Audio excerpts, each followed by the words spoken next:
Welcome to my YouTube channel.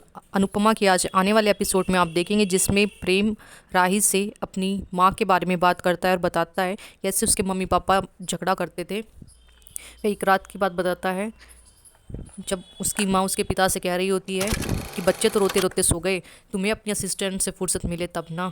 जिस पर पराग कोठारी कहता है कि हम काम कर रहे थे। फिर उसकी माँ कहती है कि ऐसा भी क्या काम है जो रात के 1 बजे तक होता है। इस फिर पराग कोठारी वहाँ से चला जाता है। फिर प्रेम राही से कहता है कि देखते ही देखते झगड़े इतने बढ़ गए कि मैं और प्रार्थना दूर खड़े रहकर कांपते थे और धीरे धीरे मेरी माँ डिप्रेशन में चली गई। फिर मुझे प्रार्थना स्कूल के लिए तैयार करने लगी और मेरे लिए टिफ़िन बनाती थी। वो खुद भी बहुत छोटी थी। फिर एक दिन जब मैं खाना लेकर कमरे में पहुंचा तब माँ हमेशा के लिए हमें छोड़ के चली गई।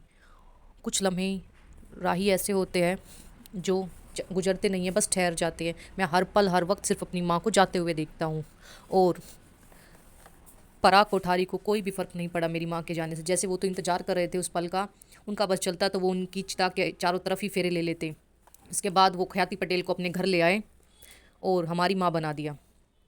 उन्होंने मोटी बा से भी नहीं पूछा, लेकिन मोटी बा नाराज़ थी उनसे, लेकिन बेटे के मुँह के आगे क्या करती।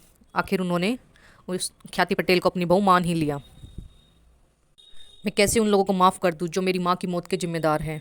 तुम्हें तो अपनी माँ से गलत फहमी थी, इसलिए तुम नफ़रत करती थी। मैंने तो ये सब चीज़ें अपने आँखों से होते हुए देखा है, तो मैं कैसे उनको माफ़ कर दूँ दोनों को। प्रेम राही से कहता है कि उस औरत के होते हुए मैं उस घर में नहीं रह सकता था, इसलिए मैं बोर्डिंग स्कूल पढ़ने चला गया। उसके बाद दर बदर की ठोकरें खाता रहा।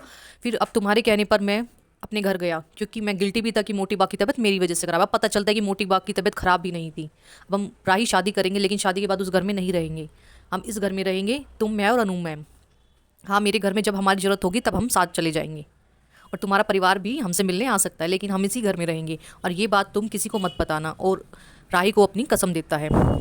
वहीं दूसरी तरफ बा प्रेम का कमरा तैयार करवाती, तभी ख्याति कहती है कि राही की भी पसंद पूछ लो बा, क्योंकि राही भी अब इस घर में रहेगी, कमरा उसका भी है। जिस पर बा कहती है ये प्रेम का ही कमरा है और प्रेम का ही रहेगा। पत्नी को पति के हिसाब से अपनी पसंद चेंज करनी पड़ती है। फिर पराग कोठारी वहाँ आता और कहता है माँ उल्टी गंगा बह रही है, आजकल पति को पत्नी के हिसाब से चलना पड़ता है और वो लोग यहाँ पे रहने वाले नहीं हैं इस घर में शादी के बाद। वो लोग किराए का घर देख रहे हैं और ये बात दामाद जी ने मुझे बताई है। इस तरह मोटी बा कहती है अभी तक तो सब ठीक था, ऐसा क्या हो गया।